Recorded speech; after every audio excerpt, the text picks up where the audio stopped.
Hi, I'm Major Han. We find ourselves awakening once again in the world of Skyrim, a game so old that if it were a child, it would be asking to borrow the car keys. After I got stuck on Novice in my last video, I wanted something a bit more challenging. So naturally, I came up with the great idea of can you beat Skyrim using only the garbage you find in the tutorial. This means I'll have to actually manage my inventory for once, instead of hoarding every bucket, potion, and cheese wheel I find. On paper, this sounds pretty simple. In practice, though, it was a lot more difficult than I initially thought. But first, let's lay down some ground rules. I can only use weapons, armor, and other gear found in Helgen during the tutorial. Second, I'm gonna do this all on legendary difficulty. The only spells I'm allowed are healing, flames, and sparks, since you get them all before you leave Helgen. I'm gonna say that shouts are fair game, since technically you don't pick them up. Lastly, I'm allowing myself to pick up quest-related items because otherwise, this challenge would be impossible. With that out of the way, it's time to make our character. I chose an orc for their Berserker Rage ability, which for some reason I forget exists and barely ended up using it throughout this run. After a quick name from chat, which I somehow mess up. Oh, I forgot the O on the bongo, no! We quickly choose Hadvar and lose our binds, immediately channeling our inner loot goblin by grabbing every single sword, helmet, and iron kettle in sight. The most important item in this challenge being this wooden bucket. Even though we sided with the Imperials, we make sure to kill the Torturer for his hood to get slightly more armor, before using one of our precious lockpicks to grab sparks. There's only one other area in the whole game we need a lockpick, but having a few extra picks is always nice. Before you know it, we are out of Helgen and start our journey up towards Bleak Falls Barrow, stopping by to pick up the Warrior Stone, which for some reason I thought would be better than the Mage Stone in level scaling. The bandits outside Bleak Falls don't cause me much trouble as I'm easily able to kite around them, quickly making my way inside and dealing with any pests blocking my path. This brings us to the first real challenge of this run, the Wounded Frostbite Spider, from which I suffer the first death of the challenge by a long jump tackle worthy of a rugby highlight reel. After learning my lesson, I abuse the time-tested method of standing around waiting for your magicka to fill up to quickly dispatch the arthropod menace. I then kindly borrow the claw from Arvel. After dying to the Draugr a few times, I quickly remember that traps exist and decide to put them to good use. I masterfully use the genius strategy of panicking and running in circles to lure the Draugr to their demise. But while this strategy works wonders for getting through the crypt, it also means I gain almost no combat experience, leaving me painfully underleveled for future engagements. But after confusing the Draugr Overlord by jumping off and on his coffin, I grab the Dragonstone and deliver it to Farengar, who is probably very confused by why we already have it. However, there is no time to contemplate our metagaming as a dragon is attacking Whiterun. Murmulnir causes me a bit of trouble as I have no real way of damaging him in the air, causing me to get up close and personal, which results in quite a few deaths. But there are plenty of guards for him to snack on, so it's only a matter of time before they get him low enough for me to land the killing blow. With the dragon defeated, I spend 10 minutes skillfully navigating the optimal mountain path up to High Hrothgar to attend the annual bucket balancing competition. After winning, the Greybeards told me my prize was in Ustengrav, which I have to walk to because I don't get enough money from the tutorial to spend frivolously on carriage rides. But luckily, with a little editing magic, we make it there in no time at all. I make sure to pick up the Become Immortal shout, but other than that, I ignore all enemies and run straight to my prize, only to find that it has been stolen by some snob in Riverwood.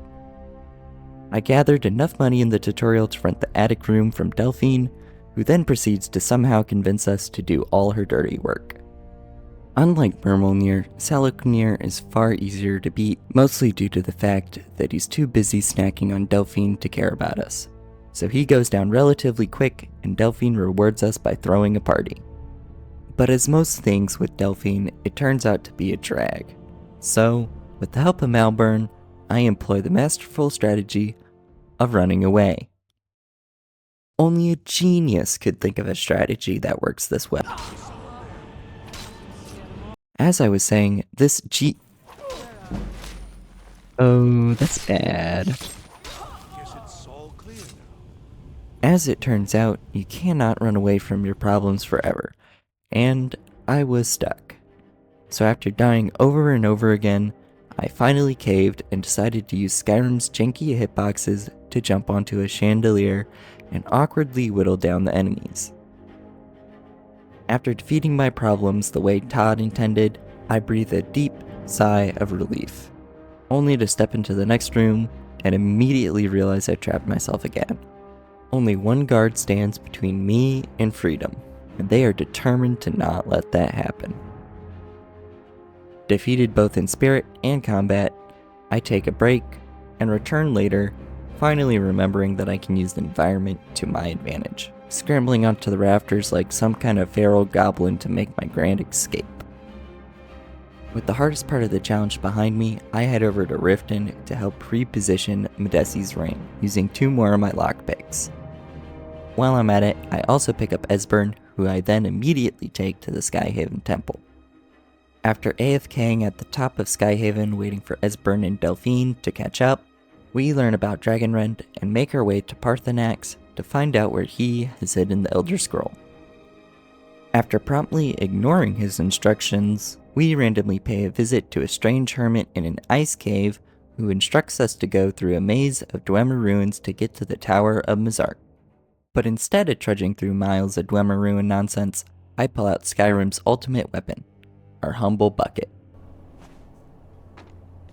A little wiggling and a bit of determination later, I clip straight into the tower and grab the Elder Scroll, skipping everything just the way Todd intended. After watching the heroes of old get their asses kicked, I proceed to do the exact same.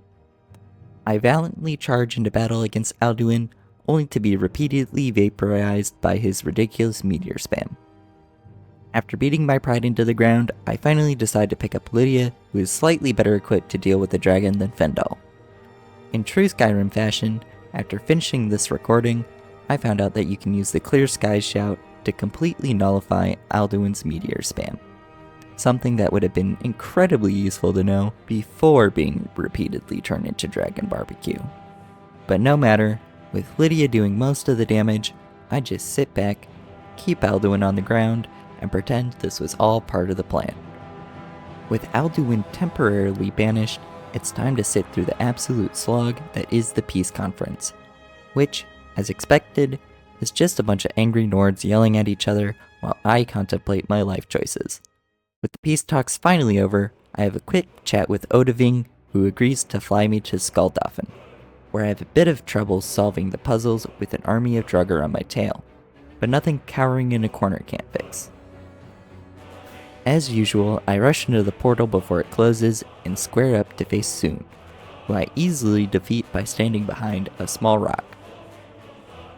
After recruiting the Nord heroes to my cause, it's not long before we face up against Alduin, who seems to have gotten soft in the 5 minutes since we faced him, because I dispatched him with ease, finally answering the question, can you beat Skyrim with only tutorial items? Thanks for watching the video. If you enjoyed, please leave a like and subscribe, and if you want to see more, click on the video on screen.